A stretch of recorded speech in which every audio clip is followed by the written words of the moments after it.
10월 24일 민들레교회 주일 예배에 오신 모든 분들을 환영합니다. 네, 우리 함께 바라보시면서 인사 나누시겠습니다. 잘 오셨습니다. 사랑하고 축복합니다. 네, 함께 예배하기 참 좋은 날입니다. 우리 몸이 불편하지 않으시다면 우리 그 자리에서 함께 일어나셔서 먼저 사도신경으로 우리의 신앙을 고백하겠습니다.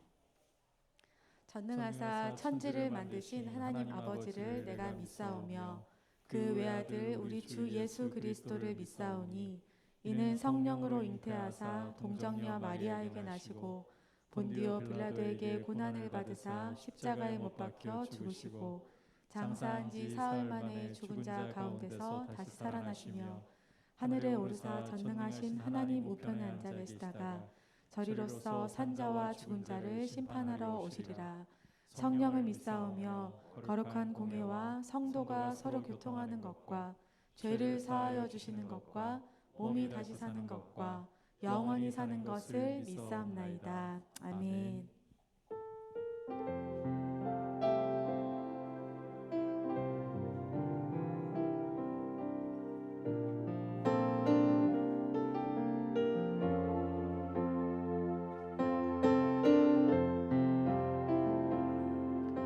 새롭게 하시는 존귀한 주의 보혈을 의지하여 주님께 더 가까이 나아가기를 원합니다. 우리 함께 고백하겠습니다. 보혈을 지나 보혈을 지나 하나님 품으로 보혈을 지나 아버지 품으로 보혈을 지나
보혈을 지나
그리고 감사와 담대함으로 주의 보좌 가운데 나아갑니다. 영원히 신실하신 영원한 은혜를 베푸시는 주님의 품으로 나아갑니다. 주님 감사와 찬양을 올려드립니다. 할렐루야.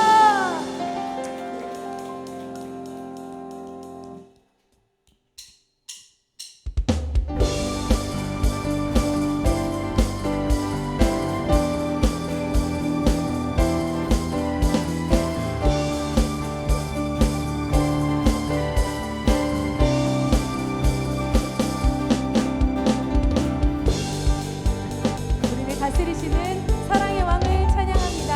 할렐루야. 왕 되신 주께 감사하세. 그 사랑 영원하리라.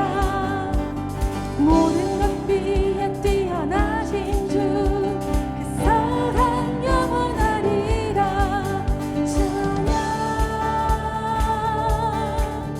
찬양 능력의 손과 펴신 발로 거듭난 영혼들을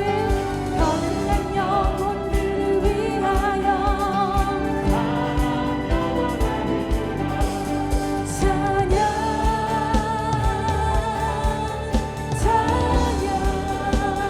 주님을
하나님 아버지, 우리 예배 가운데 주의 성령으로 기름 부으시고 이 시간 우리의 마음을 주님 앞에 드리오니 성령께서 우리 안에 상한 마음을 주시고 주님을 사모하고 의지하는 갈급한 심령을 주시고 우리 안에서 어떠한 의로움도 찾으려 하지 말고 오직 우리 위하여 십자가의 보혈을 흘려주신 주님의 그 이름을 의지하고 그 보혈의 공로만을 의지하고 이 시간 나아가게 우리를 이끄시며 오늘도 자비하신 아버지의 얼굴빛으로 우리 마음 가운데 비추어 주시며 거룩한 음성을 듣게 하셔서 우리 영혼이 새롭게 되고 살아나고 거룩한 예배자로 하나님 아버지께 드려지며 모든 존귀와 영광만을 주님께 드리기를 원합니다. 이 예배의 주인이 되시옵소서. 이 예배의 왕이 되시옵소서. 이 예배를 다스려 주시옵소서. 합심해서 기도하겠습니다. 하나님 아버지, 감사를 드립니다. 우리를 가까이 주님의 거룩하신 은혜의 보좌 앞에 불러주심을 감사합니다. 오늘 아버지, 우리의 마음을 다하고 성품을 다하고 힘을 다하여 주님만을 사모하며 주님의 얼굴만을 간절히 구합니다. 주님, 이 시간 우리의 마음 가운데 주님의 은총의 빛을 비추어 주시고 성령께서 우리 마음을 기경해 주셔서 참으로 부드러운 마음으로 상한 마음으로 주님의 얼굴만을 구하게 하여 주시옵소서. 주님, 이 시간 우리의 외양이 아니라 우리의 중심을 보시는 주님 앞에 우리의 마음이 주님의 보혈로 정결하게 되고 이 시간 주님의 보혈의 공로만을 의지하길 간절히 원합니다. 주님, 우리 예배 가운데 좌장하셔서 왕으로 다스리시옵소서. 주인으로 다스려 주시옵소서. 우리 예배를 받아 주시옵소서. 우리 예배를 통하여 주님의 거룩하신 이름이 높임을 받으시옵소서. 우리의 삶이 주님 앞에 거룩한 산제사가 될 수 있도록 주님 이 예배 가운데 역사하시고 주님을 만나는 예배가 되게 하여 주시옵소서. 전능하신 하나님 찬양 언제나 동일하신 주 전능하신 하나님 찬양 영원히 다스린 전능하신 하나님 찬양 언제나 동일하신 주 전능하신 하나님 찬양 영원히 다스리네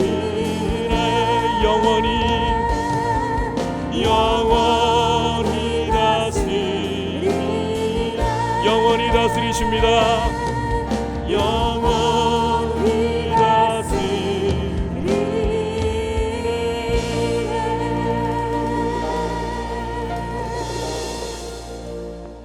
하나님 아버지, 우리를 오늘도 거룩한 예배자들로 불러주시고 우리를 사랑하시며 우리의 이 보잘것없는 예배라 할지라도 자비하신 사랑으로 우리를 품어주시며 이 예배를 받아주시기를 원하심을 감사합니다. 아버지, 우리 안에 거룩한 두려움과 떨림으로 오직 성령께서 우리 안에 부드러운 마음을 주시고 겸손하게 의지하는 마음을 주셔서 우리의 어떠한 자랑도 어떠한 자격도 다 내려놓고 오직 예수 그리스도의 보혈만을 자랑하고 의지하게 하여 주옵소서. 오늘도 주의 백성들에게 주의 얼굴빛을 비추어 주옵소서.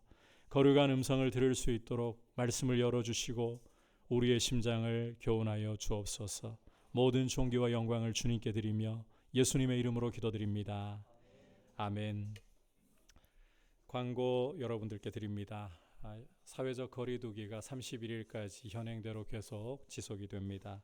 이제 다가오고 있는 위드 코로나를 위해서 기도해 주시고 전반적으로 확진자 수가 줄어들 수 있도록 또 방역이 원활하게 이루어질 수 있도록 계속 기도해 주시길 바랍니다.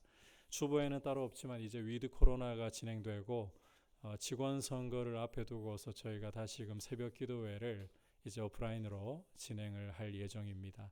함께 깨어서 기도할 수 있도록 이 일을 위해서 준비해 주시길 바랍니다. 그리고 직원 선거가 11월 28일 주일에 있습니다. 이때 공동의회를 위해서도 기도해 주시고 이제 수험생들이 한창 수능을 앞에 두고 바쁜 시기입니다. 물론 안 바쁜 시기는 없지만 특별히 이제 수험생들 명단을 오늘 추보에 이렇게 올렸습니다. 여러분께서 기억해 주시고 기도해 주시기를 바라고 좀 더 구체적인 부분은 게시판으로 여러분께서 시선을 돌려보시면 밖에서 확인하실 수가 있습니다. 그리고 교회 요람은 이제는 종이 요람이 아니라 책 요람이 아니라 스마트 요람으로 저희가 변경을 하려고 합니다. 그래서 스마트 요람을 오픈하는데 설치 방법은 추보에 게재되어 있는 대로 여러분께서 따라가시면 되겠고요. 특별히 사진 수정 부분 여러분께서 광고란을 잘 보시고 사진을 여러분께서 좀 업데이트를 해주시면 좋겠습니다. 20년 전이나 10년 전이나 이런 사진을 올려두시면 어느 분이신지 굉장히 또 알기가 어려운 경우가 있고 어플 쓰지 마시고 제발. 네, 그래서 어플을 쓰시고 하다 보면 이분이 맞았나, 네, 자괴감이 들 때가 있습니다. 그래서 여러분께서 나의 있는 모습을 조금도 부담스러워하거나 하나님이 주신 이 존귀한 작품인데 하나님의 형상인데 그렇게 올려주셔서 서로 또 어떤 분들인지 잘 알 수 있게 도와주시길 바랍니다.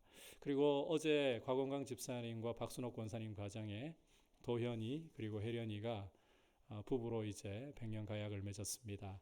그래서 오늘 이렇게 감사하고 성도님들께서 축복해 주셔서 따뜻한 사랑을 나누기를 원합니다 해서 나가실 때 두 가지 종류의 떡이 있습니다. 백설기와 흑미로 된 떡이 있습니다. 둘 다를 받아가시면 되겠습니다. 1인당 둘 다 받아가시면 되겠고 함께 또 주 안에서 사랑을 나눠주시길 바랍니다. 자, 이제 주님 앞에 봉헌 드리도록 하겠습니다.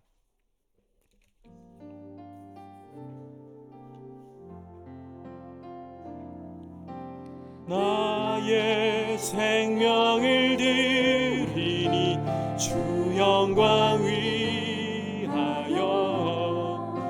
사용하옵소서. 내가 사는 날 동안에 주를 찬양하며 기쁨의 제물 되리. 나를 받아주소서.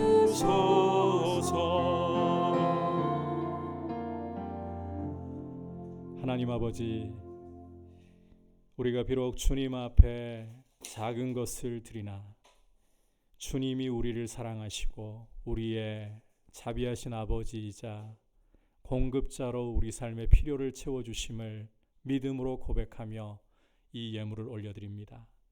주님, 우리 성도님들 한 분 한 분 주님을 사랑하고 순간순간마다 주님 없이 살아갈 수 없음을 고백하며 오직 은혜로 살아가고 오직 아버지의 공급하심으로 우리 손에 재물 얻을 능력도 있고 그러하기에 우리에게 맡겨주신 것을 주님의 뜻 가운데에 아름답게 잘 사용할 수 있도록 날마다 믿음 가운데 세워 주시옵소서.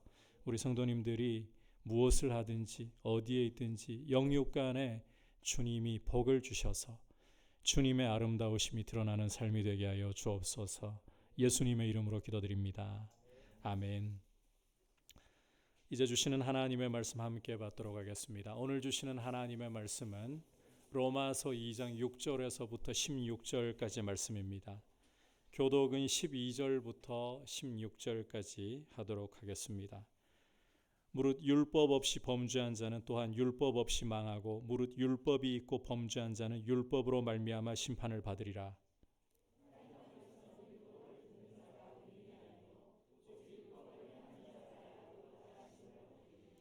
율법 없는 이방인이 본성으로 율법의 일을 행할 때에는 이 사람은 율법이 없어도 자기가 자기에게 율법이 되나니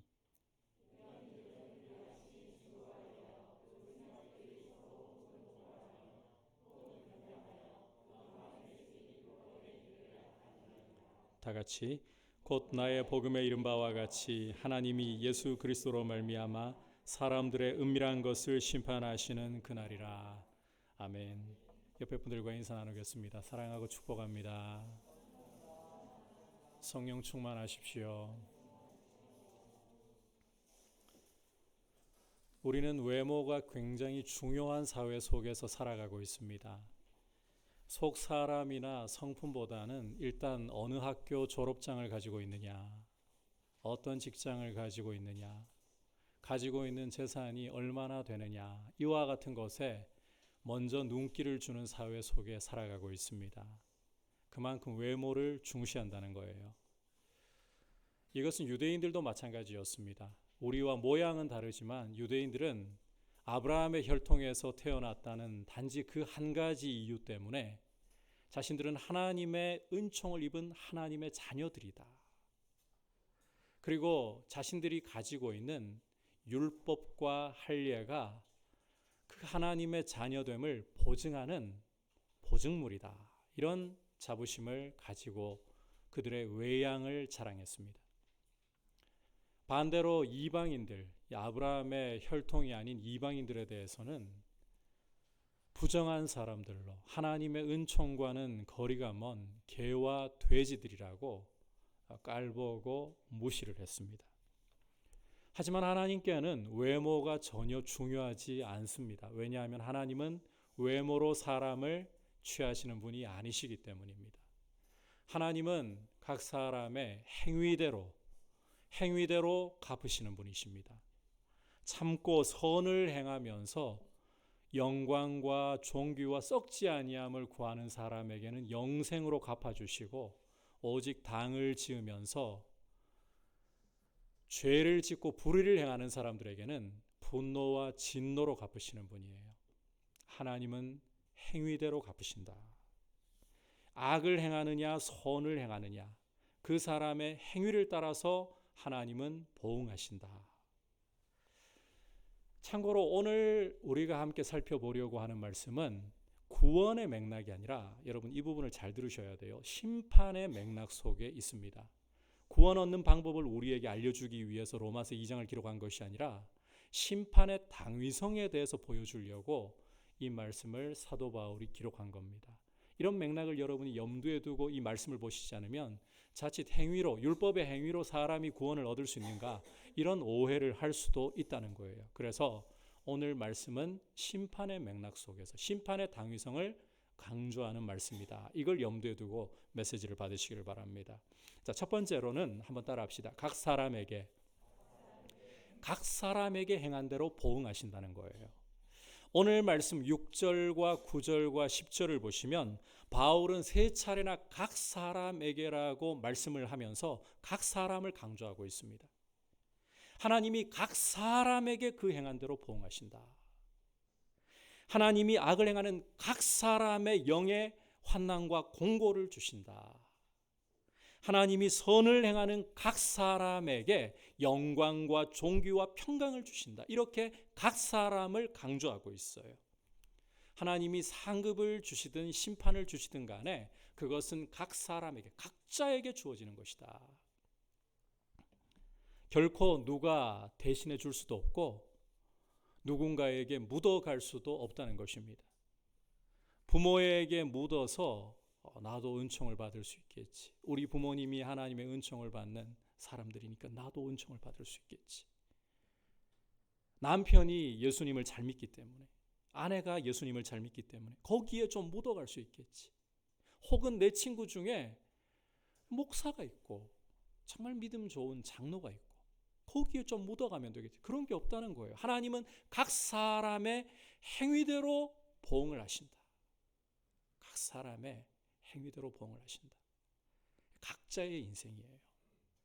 누구도 대신해 줄 수 없는 이 각자의 인생, 그리고 각자의 인생이 행한 대로 하나님 앞에서 보응을 받기 때문에 우리는 우리 자신을 돌아보면서, 십자가 앞에서 다른 사람을 세우려 하면 안 돼요. 나 자신을 돌아보면서 나의 행위가 하나님의 은혜를 따라가고 있는가, 거룩한 말씀의 길을 따라가려고 하고 있는가, 이것을 돌아보면서 우리의 마음을 보혈에 적실 수 있는, 날마다 회개하면서 우리의 행위를 살펴볼 수 있는 이런 은혜가 필요한 겁니다. 우리의 각 사람을 보시고 각 사람을 판단하시고 심판하시는 하나님 앞에서 누구도 대신해 줄 수 없다. 누구에게도 묻어갈 수 없다. 우리 자신의 모습을 십자가 앞에서 날마다 돌아볼 수 있기를 축복합니다. 자, 이제 두 번째로 따라합시다. 받은 만큼 청구하십니다. 하나님은 받은 만큼 청구하신다. 자, 12절과 13절 함께 한 목소리로 보겠습니다. 시작. 무릇 율법 없이 범죄한 자는 또한 율법 없이 망하고 무릇 율법이 있고 범죄한 자는 율법으로 말미암아 심판을 받으리라. 하나님 앞에서는 율법을 듣는 자가 의인이 아니요 오직 율법을 행하는 자라야 의롭다 하심을 얻으리니. 이 말씀에서 율법 없이 범죄한 자란 이방인을 가리켜요. 그렇다면 율법이 있고 범죄한 자, 누구를 가리키겠습니까? 두말할 것 없이 유대인들을 가리키는 거예요. 자, 거듭 말씀드리지만 유대인들은 자신들이 아브라함의 혈통에서 났다는 그 한 가지 이유만으로 자동으로 우리는 하나님의 은총을 받은 하나님의 자녀이다. 율법과 할례를 가지고 있는 것은 우리가 하나님의 자녀됨을, 하나님의 은총을 받고 있음을 보증해 주는 표이다. 이런 생각을 갖고 있었어요. 반면 할례도 없고 율법도 없는 저 이방인들, 게다가 우상을 섬기면서 더러운 정욕대로 행하고 상실한 마음대로 행하는 저 이방인들에게는 은총은커녕 진노가, 하나님의 진노가 당연한 일이지. 이게 유대인들의 사고였습니다. 자, 그런데 12절을 여러분께서 다시 보시면 바울은 율법이 있든지 없든지 심판을 받는다라고 말씀을 하고 있어요. 율법이 있느냐 없느냐가 중요한 게 아니에요. 있든지 없든지 심판을 받는다. 그러니까 이방인이든 유대인이든 동일하게 심판을 당한다는 것입니다. 차이라고 한다면 율법이 없이 범죄한 이방인들은 율법 없이 망하는 것이고, 율법이 주어진 유대인들은 율법을 따라서 심판을 당한다. 심판의 양상이 다를 뿐인 거예요. 이들에게서 여러분, 유대인들이나 이방인들에게서 우리가 동일하게 이 반복을 통해 보아야 할 것은 범죄했다라는 것입니다. 율법 가지고 있냐 가지고 있지 않느냐, 이 소유 여부가 중요한 게 아니라 범죄했느냐, 이게 문제라는 거예요. 범죄했다면 유대인, 이방인, 하나님은 그 외모 보고 가리지 않으신다. 동일한 범죄에 대해서 하나님의 심판이 따르는데, 유대인들은 다만 율법이 있기 때문에, 빛을 주셨기 때문에 그 빛을 따라 너희 죄를 내가 심판하겠다. 이방인들에게는 이 율법이라는 빛을 주지 않으셨어요. 그러니까 율법이 없는 대로 내가 심판을 하겠다. 그래서 13절을 여러분께서 보시면 하나님은 율법의 소유 여부가 아니라, 율법을 가지고 있느냐 없느냐 이 여부가 아니라 율법을 행하느냐, 율법의 준행 여부로 판단을 하시고 심판을 하신다.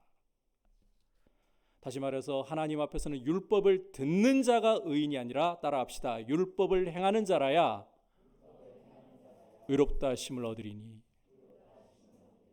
율법을 행해야 의롭다 하심을 얻는다. 자, 이 부분에서 오해를 풀어드려야 될 것 같아요. 행여 이 말씀을 보면서, 23절 말씀을 보면서, 그러면 율법을 행함으로 사람이 진짜 의롭다 하심을 받을 수 있다, 이 이야기를 사도 바울이 하려고 하는 건가? 성경의 대전제가 오직 의인은 믿음으로 말미암아 살리라고 했는데, 갑자기 율법의 행위로 의롭다 하심을 얻을 수 있다, 이 이야기를 사도 바울이 성경의 대전제를 깨고서라도 이야기하려고 하느냐? 그게 아니에요. 여러분, 오늘 이 말씀의 맥락이 뭐라고 했습니까? 구원 얻는 방법이 아니라 심판의 당위성을 이야기하는 맥락이다. 율법을 어길 때에 심판이 따라온다, 이걸 강조하려는 거예요. 3장 20절로 여러분께서 건너가서 보시면, 이 율법이라는 것은 결코 사람이 지켜서 의를 얻을 수 있는 방법이 아니에요. 우리 육체가, 로마서 8장에서도 말씀하지만 우리 육체가 연약하기 때문에 이 율법을 지켜낼 수가 없어요. 율법으로는 죄를 깨달음이라. 율법 아래에 있는 자들의 입을 막고 하나님의 진노 아래에 있게 하려 함이라.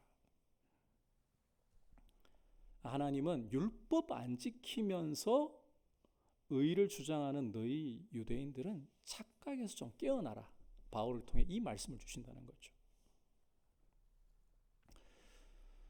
또 한편으로는 이렇게 우리가 사실은 이야기할 수 있어요. 만약 사람이 아담의 혈통에서 나지 않는다, 다시 말해 죄를 물려받지 않는다, 이런 전제에서 또 율법의 정신까지 하나도 어김없이 다 지킬 수 있다, 그러면 의롭다 하심을 받을 수가 있어요. 의니까. 그런데 어느 육체가 죄 없이 아담의 핏줄이 아닌 무죄한 혈통에서 태어날 수 있단 말입니까? 어느 육체가 율법의 1.1회까지 그 정신까지 다 지켜낼 수 있단 말입니까? 그러니까 바울은 이 13절 말씀을 통해서 구원 얻는 방법을 이야기하려고 하는 게 아니라, 율법을 어기고 있는 너희 유대인들은 율법 가지고 있다고 그걸로 의롭다고 자랑하지 말고, 이 율법에 의해서 오히려 정죄받고 심판당할 것이라는 사실을 명심해라. 여러분, 율법을 사람이 지켜서 의롭게 되지를 못해요. 하물며 율법을 어기는데 의로울 수 있다라고, 율법을 가지고 있다는 이유만으로 의로울 수 있다, 이건 진짜 큰 착각이라는 거죠. 이런 착각에서 벗어나라는 거예요. 깨어나라는 거죠. 마치 이런 것과 마찬가지의 사고를 유대인들이 갖고 있는 거예요. 여러분, 예배당에 오늘 이 자리에 앉아 있다고 해가지고 자동으로 예배를 드리고 있는 건가요? 이 예배 시작부터 계속해서 휴대폰 들여다보면서 마음이 콩밭에 가 있고 예배에 전혀 집중을 하질 않아요. 그러면 과연 예배를 드린다라고 할 수 있는 건가요? 아니라는 거 여러분들 아실 거 아닙니까? 그런데 유대인들은 예배의 자리에 있다는 이유만으로 이미 우리는 예배를 드리고 있다. 부모가 믿음을 대신해 줄 수 있나요? 내가 안 믿는데 부모가 어떻게 믿음을 대신해 줍니까? 그런데 내가 믿는 부모에게서 태어났다는 이유만으로 나는 믿음 속에 있다, 이렇게 생각을 하는 게 유대인들의 뇌 구조였다는 거예요. 이런 착각에서 벗어나라. 율법 가지고 있다고 그게 너희들이 은총받는 표라고 생각하는데 율법은 결코 은총의 표가 아니다. 율법은 그것을 어기는 사람들에게 애누리 없이 정죄하고 심판을 가하는 것이다.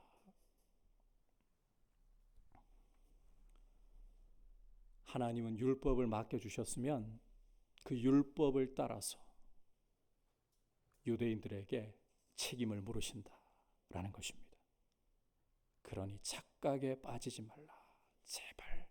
율법을 가지고 있다고, 너희가 할례를 몸에 새기고 있다고 하나님 백성이라고 착각하지 말라. 반면 율법이 없는 이방인들은 율법 없이 망한다고 했잖아요. 율법 없이 심판을 받는다고 했는데, 그러면 하나님께서는 이 이방인들에 대해서는 어떤 근거로 심판을 하시는 것인가? 14절과 15절 괄호 안에 말씀 함께 읽어보겠습니다. 시작.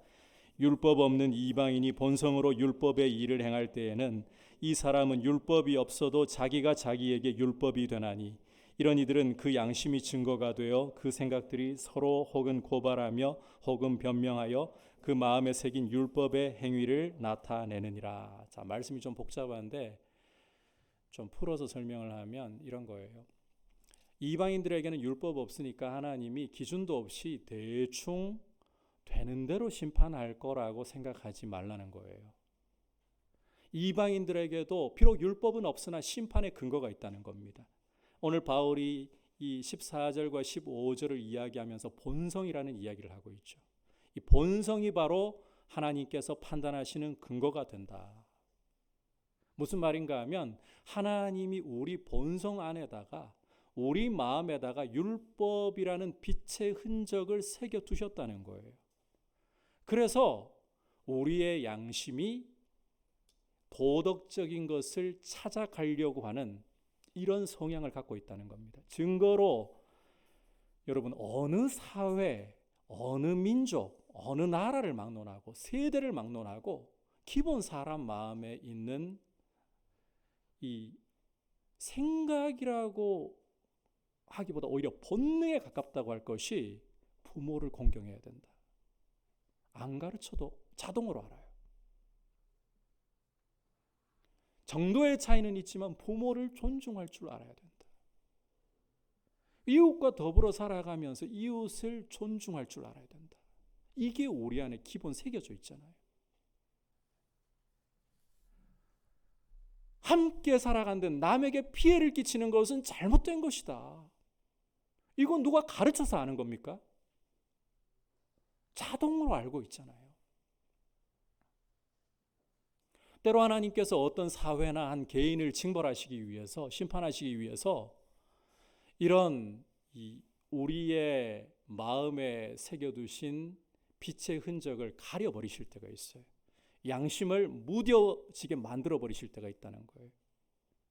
전쟁이라든지 우리가 뉴스를 볼 때 치를 떨면서 이를 갈면서 이런 일이라고 할 만한 그런 범죄, 그 경우는 하나님이 이 양심을 무디게 만들어버리시고 마음에 두신 법의 흔적을 가려버리신 경우에, 그럴 때는 짐승같이 흘러가요. 이게 인간으로서 할 일인가, 이런 말이 터져 나올 수밖에 없는 거예요. 그런데 보편적인 경우에는 뭐 유대인 제외하고 우리 다 이방인들이잖아요. 율법을 받았나요? 그럼에도 불구하고 우리 마음에는 하나님이 이 율법이라는 빛의 흔적을 새겨 놓으셨기 때문에 사회를 유지해야 되고 도덕과 윤리에 대한 기본적인 감각을 가지고서 짐승이 살아가는 소굴이 아니라 사람의 사회로 유지를 해가고 있다는 거예요. 이게 하나님이 우리 안에 법을 새겨두신 증거 중에 하나이라는 겁니다. 그래서 우리 양심이 증거하고 우리 마음의 생각들이 고발하고 변명해 가면서 이 하나님이 새기신 법의 흔적을 드러낸다. 그렇다면 하나님께서 이방인들을 심판하실 때 무작위로 되는 대로가 아니라 이 본성을 따라 마음에 새겨주신 이 빛의 흔적을 따라 심판하신다. 이렇게 바울이 우리에게 말하는 거예요. 정리를 좀 하자면 율법을 주신 유대인들에게는 하나님이 율법에 명시된 대로 하나님의 뜻을 따랐느냐 어겼느냐, 그리고 이방인들에게는 본성 속에 새겨주신 이 빛을 따라서 행위대로 심판을 하신다. 그러니까 이걸 좀 바꾸어서 표현하자면 많이 주신 사람에게는 많이 찾으시고 적게 주신 사람에게는 적게 찾으신다는 거예요. 주신 대로 청구하신다는 것입니다. 여러분, 이걸 생각해 본다면 우리는 남들보다 많은 것을 가지고 있다고 자랑할 게 없어요. 남들보다 똑똑하고 풍요로운 부모님에게서 내가 태어나서 남부럽지 않게 집에서 왕자처럼 공주처럼 생활한다고 해서 남이 부러워할 이유도 없고 내가 자랑할 이유도 없다는 거예요. 남들보다 더 성공을 해가지고 좋은 직장을 다니고 많은 돈을 가진다고 해서 그걸 자랑할 것도, 그걸 가지고 남들을 비교하면서 내려다볼 것도, 그리고 우리가 내가 갖지 못했으니까 부럽다 이렇게 할 필요도 없다는 거예요. 왜? 하나님은 많이 주신 자에게는 많이 찾으실 것이고 적게 주신 자에게는 적게 찾으실 것이기 때문에 이게 하나님이 심판하시는 원리라는 거예요. 우리가 주님 앞에 서 있다는 사실을 기억하고 많이 받았다고 결코 우쭐대거나 자랑하지 말고 왜 많이 주셨을까? 많이 찾으신다. 여러분, 돈이 우리에게 필요한 것 이상으로 남아돌 때 우리는 저축도 하고 보험도 들고 뭐 하고 싶은 여가도 즐길 수 있습니다. 그걸 죄라고 하시면 안 돼요. 하나님이 우리에게 맡겨주신 것을 가지고 누릴 수 있는 부분도 누릴 수 있습니다. 그런데 그게 전부라고 하시면 안 된다는 거예요. 왜 많이 주셨을까? 이 주신 것에서 없는 사람은 왜 없는 건가요? 그냥 게을러서 없는 건가요? 그냥 능력이 안 돼서 없는 건가요? 왜 그렇게 평가받아야 되죠? 어떤 사람들은 게을러서 없는 경우도 있어요. 하지만 죽으라고 정말 뼈가 빠질 정도로 고생을 하고 몸부림을 쳐도 없는 경우가 있어요.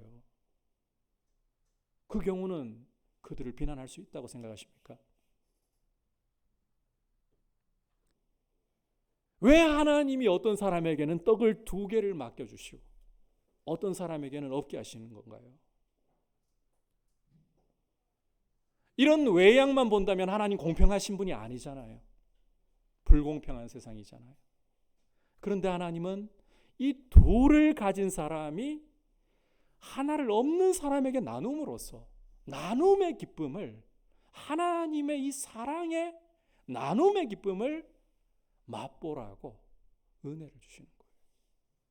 우리는 그러한 심정으로 더 주셨으면 있는 자의 책임을 감당해야 될 것이고, 없다고 해서 우리가 너무 낙심하거나 남의 것을 부러워하거나 움켜쥐고 어떻게든 차지해서는 놓지 않으려고 하는 것이 아니라 주님의 공급하심을 신뢰하면서 걸어가는, 많이 받은 자에게는 많이 청구하시고 적게 받은 자에게는 적게 청구하시기 때문에 이런 모습으로 서야 하는 겁니다. 자, 이제 마지막으로 이렇게 하나님이 각 사람을 행위대로 판단하시고 많이 받은 자에게는 많이, 적게 받은 자에게는 적게 청구하신다면 이제 우리가 기억해야 할 중요한 사실이 있습니다. 따라합시다. 심판의 날을 생각하라.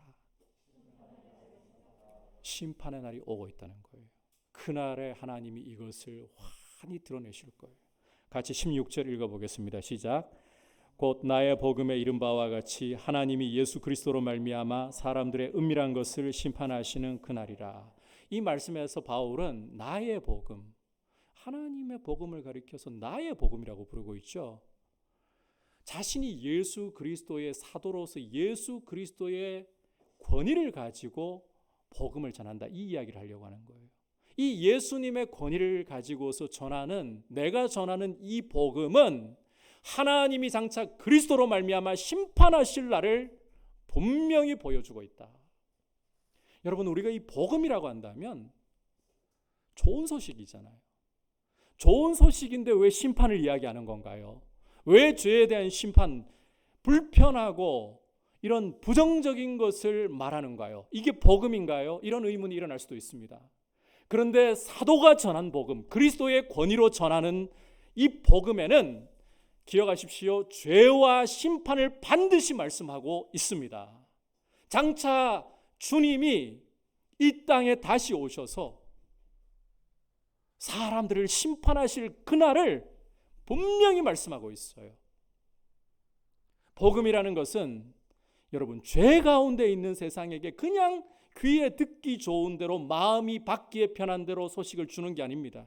그렇게 하다가는 죄인들이 오히려 더 죄 가운데 날뛰면서 멸망의 길로 갈 수밖에 없잖아요. 그러면 그게 복음인가요? 진정한 복음이라는 것은 생명이신 하나님과 관계가 깨어져 있던 것을 회복시키는, 사람에게 의의 길을 보여주는 것이어야 돼요. 그러려면 죄에 대해서 말씀해야 돼요. 심판에 대해서 말씀해야 되는 거예요. 그리고 의롭게 되는 길을 보여줘야 되는 거예요. 이게 복음이에요. 여러분, 여러분들에게 정말 복받으라고 하고 여러분들이 무슨 일을 하든지 어려움 없이 여러분의 삶이 번성하게 될 것이다, 그러면서 죄에 대해서, 심판에 대해서는 말하지 않는다, 그건 번영신학이지 복음이 아닙니다. 그런 데는 아멘의 이응자도 꺼내지 마십시오. 분별을 하셔야 돼요. 오늘 분명히 사도 바울은 나의 복음은 장차 하나님이 그리스도로 말미암아 세상을, 사람들을 심판하실 그날을 말씀하고 있다라고 분명히 선언하고 있어요.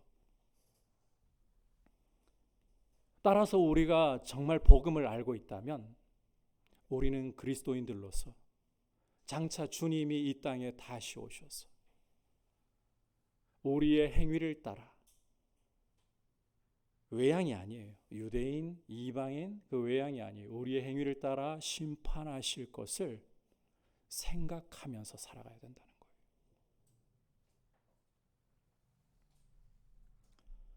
특별히 그날에 오늘 바울의 표현을 보면 이 심판하시는 그날이 사람들의 은밀한 것을 심판하시는 날이라고 말씀하고 있습니다. 거듭 강조하지만 밖으로 드러난 것 보고 하나님 안 속으신다는 거죠. 그 사람 속이 어떠한가, 마음에 어떠한 생각을 품고 어두운 곳에서는 어떻게 살아가는가, 아무도 없이 나 혼자 남았을 때에, 정말 누구도 주변에 없을 때에 내가 어떻게 살아가고 있는가, 어떤 생각을 하고 살아가고 있는가, 그것을 가지고 심판하신다는 거예요. 따라서 우리가 이 심판의 날을 생각할 줄 알고 복음 가운데 서 있다면 여러분, 우리는 우리의 행위를 날마다 돌아볼 줄 알아야 됩니다. 그리고 십자가 앞에서 우리의 행위를 주님 앞에 회개하면서 주님의 보혈로 우리를 적시고 씻는, 주님 앞에 거룩하고 깨끗한 행실로 서기를 간절히 사모해야 되는 거예요. 제가 여러분들에게 이 회개에 대한 이야기를 잠깐만 좀 더 높아심에서 다루고 가고 싶어요. 회개라는 이야기가 나올 때 굉장히 좀 불편한 감이 있는데, 반대로 이 회개를 하고 싶은데 이런 경우들도 있어요. 여러분에게 이 회개할 때에 자동으로 이 감정이 풍부해지고 눈물이 흘러나오면 회개가 쉬워지죠. 안 그렇습니까? 그런데 여러분이 기도하면서 회개하려고 할 때에 눈물이 나기만 하면 어렵지 않은 것 같은데, 감정이 완전히 깡그리 메말라 버리고 이건 사막보다 더한 메마름이 내 마음에 느껴질 때가 있잖아요. 여러분 그런 적 없습니까? 그런 시간이 올 수 있어요. 얼마든지 올 수 있어요. 목사님 제가 경험해보고 드리는 말씀이에요. 제 경험이 중요한 건 아니지만 우리는 인간이기 때문에 우리가 예상치 못했던 방향으로 삶이 흘러가고 아무리 사방을 둘러보아도 출구가 하나도 보이지 않고 내 감정마저 완전히 소진되어 버릴 때에는 여러분 기도하려고 할 때에 회개하려고 할 때 이 감정이 안 올라옵니다. 완전히 메말라 버린 채로 어떻게 회개해야 되나, 그리고 내 나름대로 죄를 하나님 앞에 자백한다고 죄를 읊어대는 것 같긴 한데 회개하지 않는 것 같아서 너무너무 괴롭고 답답해지는, 이러다 보니까 여러분 회개가 어려워지는 경우가 적지 않지 않습니까? 그러면 한번 이렇게 질문을 해보고 싶어요. 감정이 풍부할 때는 회개가 똑바로 된 것이고 여러분의 상황과 여러분의 상태 때문에 감정이 메마를 때 여러분이 주님 앞에 그래도 내 모습을 돌아보면서 내 죄를 아뢰고 죄를 버려야지, 이렇게 나아가서 주님 앞에 내 죄를 아뢰는데 감정이 안 올라와요. 그냥 내 의지로 버둥거리는 것 같고 내 입술로 죄를 그냥 읊는 것 같아요. 그러면 회개가 안 되고 있는 것입니까? 제가 오늘 이 자리에서 여러분들께 감정에 대해서 꼭 하나 좀 짚고 가고 싶어요. 여러분은 감정이 정말 믿을 만한 것이라고 확신하고 감정을 따라 가셔야 되겠습니까? 이 질문을 던지십시오. 우리의 감정이라는 것은 하루에 수십 번도 천국과 지옥을 오가는 변화무쌍한 것입니다. 조금만 좋은 일이 있으면요, 메말라 있다가도 갑자기 우리 마음속에 이 감정적으로 기쁨이 올라오기 시작하고요, 내가 원하던 일이 이루어져 있으면 울다가도 웃어요. 그러다가 또 갑자기 그건 뻥이야 이렇게 돌아가면 한순간 지옥으로 감정이 떨어지고 메말라 버리잖아요. 이게 우리 감정이에요. 우리 감정이라는 것은 변화무쌍한 것입니다. 여러분, 진리는 변화무쌍한 것을 부르지 않습니다. 진리는 불변해야 돼요. 여러분께서 사형리라는 전도 소책자를 보시면 기차 그림을, 믿음 이야기를 하면서 기차 그림을 그려놓은 것을 보실 수가 있어요. 이 기차가 앞으로 나가야 되는데, 자, 그러려면 맨 앞에 기관차가 있고 그 다음에 연료차가 있고 그 다음에 객차가 따라와야 되는 거죠. 자, 이 기관차에 해당하는 것이 중요한 이야기니까 잘 들으셔야 돼요. 이건 정말 새기셔야 돼요. 기관차에 해당하는 것이 말씀입니다. 하나님의 말씀이에요. 이 말씀이 역사하려면 그 다음에 연료가 공급돼야 되겠죠. 연료차가 믿음이에요. 그 다음에 따라오는 것이 감정이라는 거예요. 이 묘사가 참 훌륭합니다. 그런데 이 인생이라는 기차가 앞으로 나가야 되는데 객차를 제일 앞에 세워두고, 감정이라는 객차를 제일 앞에 세워두고 정작 기관차와 말씀이라는 기관차와 믿음이라는 이 연료차는 뒤로 밀어버려요. 감정을 신뢰하는 거예요. 내가 어떻게 느끼느냐, 사실이 아니라 내가 어떻게 느끼고 어떻게 생각이 드느냐, 이걸 신뢰하는 거예요. 여러분, 감정을 신뢰하고 우리 마음에 일어나는 아무 생각이나 여러분이 인생에 주도권을 주면서 따라간다면 마귀는 여러분의 감정을 가지고 여러분을 유린하고 여러분의 무분별한 생각을 가지고 여러분들을 인생의 나락으로 끌고 가버립니다. 진리가 중요한 거예요. 사실이냐가 중요한 거예요. 하나님이 나를 사랑하시는 것 같지가 않아요. 지금 이 순간만큼은 내 삶의 형편이 하나님이 나를 외면하고 나에게서 고개를 돌려버리신 것만 같아요. 그런 느낌을 지울 수가 없어요. 그런 생각이 밀려드는 것을 막아낼 수가 없어요. 그러면 여러분은 버림받은 자입니까? 이럴 때일수록 여러분이 진리를 붙잡으셔야 돼요. 이럴 때에 이런 감정을 믿고 이런 나의 상태를 믿는다면 마귀는 나를 완전히 유린해 버립니다. 진리가 무엇이냐? 사실이 무엇이냐? 오늘은 해가 떠가지고 밖에 지금 날씨가 화창한 것 같아요. 근데 구름이 잔뜩 끼어서 푸른 하늘 한 점조차 보이지 않고 햇볕이 내리쬐지 않아서 어두침침한 날이에요. 그런 날에는 그러면 여러분 구름밖에 안 보이니까 해가 없는 건가요? 아니죠. 구름 너머에서는 여전히 해가 빛나고 있는 겁니다.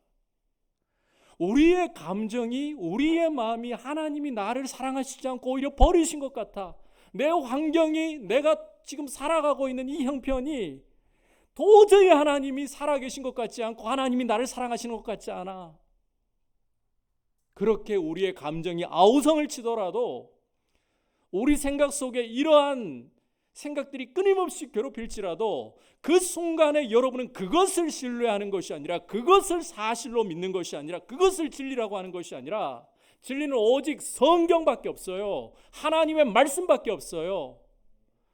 우리가 아직 죄인 되었을 때에 그리스도께서 우리를 위하여 죽으심으로 하나님께서 우리에 대한 자기의 사랑을 확증하셨느니라.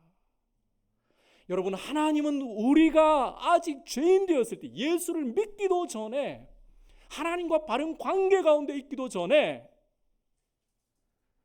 우리를 향한 사랑을 나타내 보이셨어요.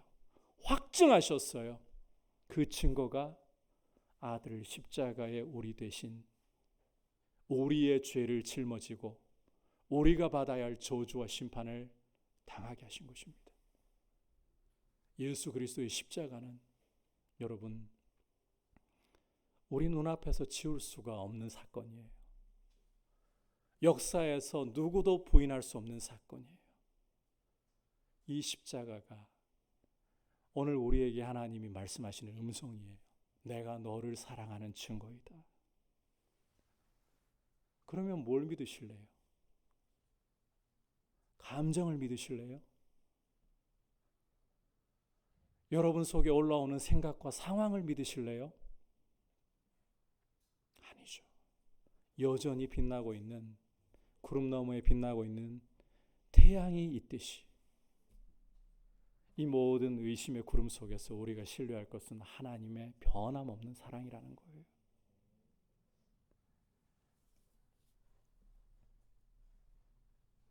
복음 안에서 이 하나님의 사랑을 붙들고 회개도 그렇게 가는 겁니다.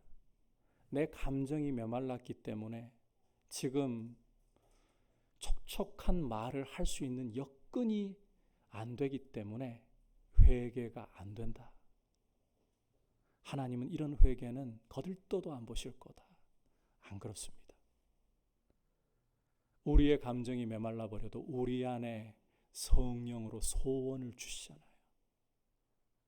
내가 이 죄를 버려야 돼. 하나님이 이 죄를 기뻐하지 않으셔.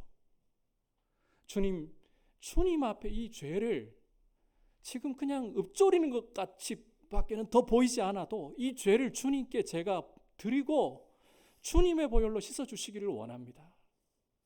몸부림이 되어도요, 이것이 성령께서 여러분 안에 주신 그 소원을 따라서 아뢰고 있다면 비록 눈물의 풍성함이 없어도, 감정의 풍성함이 없어도 하나님은 여러분의 회개를 받으시고 용서하시는 줄 믿으시기를 바랍니다. 속아서는 안 돼요. 마귀에게 유린당할 길을 열어놓지 마십시오. 그래서 하나님이 이 땅에 그리스도로 말미암아 은밀한 것을 심판하실 그날이 오고 있다는 것을 우리가 생각한다면, 다시 여러분 말씀으로 좀 당길게요. 조금 밖으로 새나갔기 때문에 심판날을 생각하고 날마다 내 행실을 돌아보면서 회개하는 삶. 회개는 은혜의 표지입니다, 여러분. 로마서 2장 들어오면서 사도 바울은 유대인들에 대해서 하나님의 심판을 피할 수 없다 정죄하면서 하나님의 인자하심이 너희를 이끌어 회개케 하심을 알지 못하여, 이런 말씀을 하잖아요. 회개할 수 있다는 것은 하나님의 은총 속에, 인자심 속에 있다는 증거예요. 그 회개의 어떤 양상 때문에 회개를 게을리하지 말고, 비록 감정이 때로는 메말라도 내 안에 주님 앞에 죄를 버리고자 하는 소원이 있다면 메마른 가운데서도 그 소원, 성령께서 주시는 소원을 따라, 말씀을 따라 주님 앞에 죄를 자백하고 주님 앞에 깨끗한 삶으로 서시기를 축복합니다. 아울러 이 자리에 아직도 예수님을 인격적으로 만나지 못하신 분이 있다면, 내 부모님이 믿음 생활을 하고 모태신앙이었다 할지라도 그것으로는 하나님 앞에 설 수가 없습니다. 하나님이 그리스도로 말미암아 심판하러 오시는 날에 그 심판에서 우뚝 서고 심판을 벗어날 수 있는 유일한 길은 오직 복음밖에 없습니다. 이 복음이 증거하시는 예수 그리스도 한 분밖에 없습니다. 그리스도께서 우리를 위하여 십자가에 보혈을 흘려주시고 우리를 위하여 부활하셔서 하나님 보좌 우편에 앉아서 우리의 영원한 중보가 되시고 장차 그날에 주님이 심판주로 오실 것입니다. 그 예수 그리스도를 부르십시오. 내가 죄인이라는 사실을 인정하면서 주님께 자비하신 손길을 내밀어 달라고 구하십시오. 내 모습이 어떠하든지 내 과거가 어떠하든지 주님께 자비하신 손길을 구할 때에 기억하십시오. 주님은 거절하지 않으십니다. 주님은 영접하십니다. 이 사랑의 주님을 우리가 이제 바라보면서 심판하실 그날이 복음 안에, 그리스도 안에 서 있는 분들은 영광스럽게 신부를 영접하시러 오시는 날로, 신랑을 맞이할 날로, 그리고 우리를 품에 안아주시면서 잘했다, 그동안 고생 많았다, 이 음성을 들려주실 날로 기대하면서 복음 위에 서서 주님을 바라보면서 한 걸음 한 걸음 우리의 외양을 자랑하지 말고 우리의 거룩한 행실로 주님을 기쁘시게 할 수 있도록 우리를 이끄시옵소서. 우리 자신을 드리는 귀한 교회가 될 수 있기를 축복합니다. 오늘 하나님이 외모를 취하지 않으시고 행위를 따라 심판하신다는 말씀을 다시 보았습니다. 여러분, 각 사람이에요. 누구에게 묻어갈 수도 대신해 줄 수도 없어요. 그리고 하나님은 많이 받은 사람에게는 많이, 적게 받은 사람에게는 적게 주신 분량대로 청구하신다. 그러므로 자랑하지도 말고 낙담하지도 말고 오히려 복음 위에 서서 심판하러 오실 그날을 생각하면서 깨어서 회개하는, 복음 위에 굳게 서는 모습이 될 수 있기를 주님의 이름으로 축복합니다. 이제 말씀을 생각하면서 함께 찬송가 447장 고백드리겠습니다.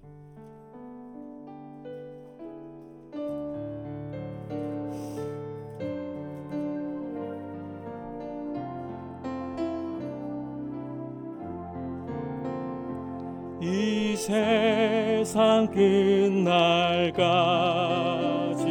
주 섬겨 살리니 내 친구 되신 주여 늘 함께 하소서. 주 나와 함께 하면 전쟁도 겁없고 주 나를 인도하면 늘 안심하리. 이 세상 온갖 시험 온갖 시험 내 마음을 흔들고 저 악한 원수들이 안팎에 있으나 주 나를 돌보시사 내 방패 되시고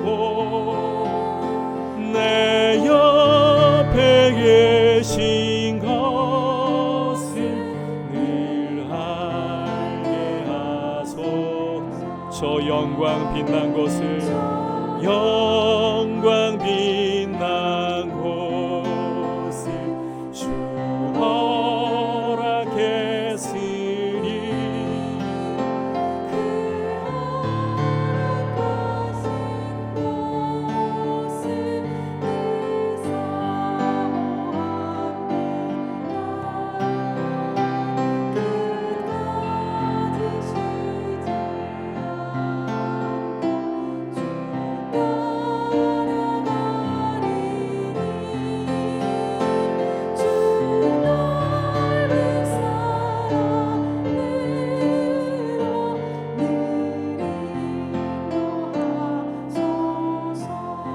말씀을 생각하면서 주님, 나의 외모가 어떠한가가 중요한 것이 아닌데 나는 내 외모를 돌아보기에 빠릅니까?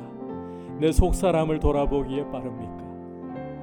주님 앞에서 나의 행위를 돌아보면서 날마다 십자가 앞에 묻어가려고 하는 것이 아니라 각자의 행위대로 보응하시는 하나님 앞에 내 죄를 아뢰면서 우리를 사랑하셔서 십자가에 흘리신 그 주님의 보혈로 우리의 죄를 날마다 씻고 거룩한 행실로, 우리가 거룩해서가 아니라 주님의 보혈로 말미암는 거룩함으로 우리를 날마다 성령으로 이끄셔서 더 거룩하게 하시는 은총 가운데 서게 하시고, 장차 올 그 영광의 날이 심판의 날로서 두렵게 오는 것이 아니라 주님을 맞이할 반가운 날로서, 감격의 날로서 우리가 맞이할 수 있도록 복음 위에 굳세게 서 있고, 아직까지 예수님을 알지 못하시는 분들은 예수님을 부르십시오. 초대하십시오. 거절하지 않습니다. 주님 앞에 이 기도로 같이 나아가겠습니다.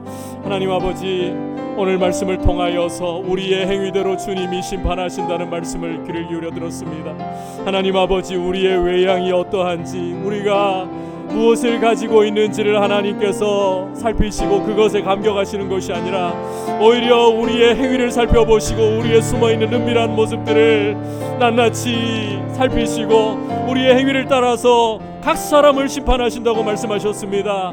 율법이 없이 범죄한 이방인들에게는 율법이 없는 대로, 율법을 가지고서 범죄한 유대인들에게는 율법대로 심판하시는 하나님, 변명과 아버지 핑계거리가 설 수 없도록 주님의 심판의 날이 우리에게 다가오고 있는데, 그날을 바라볼 때에 복음 안에서 그날이 두렵고 피하고 싶고 주님 제발 가까이 오지 말라고 거부하고 싶은 날이 아니라 우리를 위하여 십자가의 보혈을 흘려 죽으신 그 주님이 심판주이시기에 마라나타 주여 어서 오시옵소서 영접할 수 있도록 날마다 주님의 보혈에 우리의 행실을 짓게 하옵소서. 주님을 더욱 의지하고 사모하며 복음 위에 굳세게 서도록 주님 도와주시고, 아직 예수님을 만나지 못한 분들 주님을 부름으로 주님을 만나게 하여 주옵소서.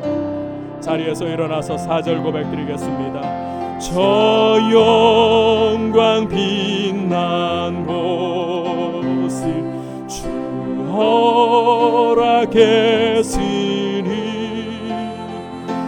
그 허락하신 곳을 늘 사모합니다. 끝까지 쉬지 않고 주 따라가리니 주 넓은 사랑으로 늘 인도하소서.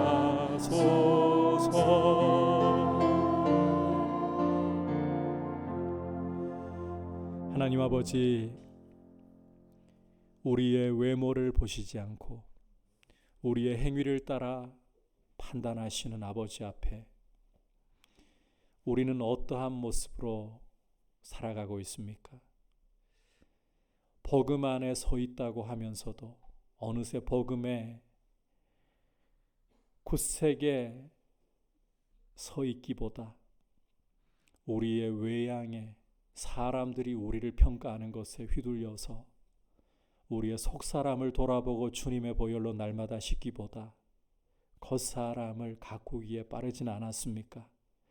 주님, 우리의 껍데기로 판단하지 않으시고 우리의 됨됨이를 보시는 주님 앞에 날마다 회개로 주님의 보혈 의지하면서 한 걸음 한 걸음 성령이 이끄시는 대로 거룩함을 이루어가게 하시고, 장차 다가올 심판의 날을 생각하면서 그날이 두렵고 피하고 싶은 날이 아니라 오히려 마라나타, 나를 위하여 십자가에 죽으시고 부활하시고 승천하셔서 나의 중보가 되시는, 나의 신랑이 되시는 주님을 맞이할 영광의 날로서 사모하도록 복음 위에 굳세게 서 있게 하여 주옵소서.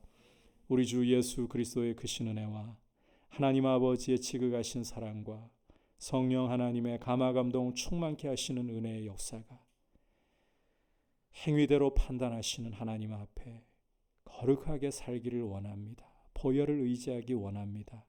고백하며 의지하는 모든 주의 백성들과 열방을 섬기시는 선교사님들 위해 이제부터 영원토록 함께 계시기를 간절히 축원하옵나이다. 아멘.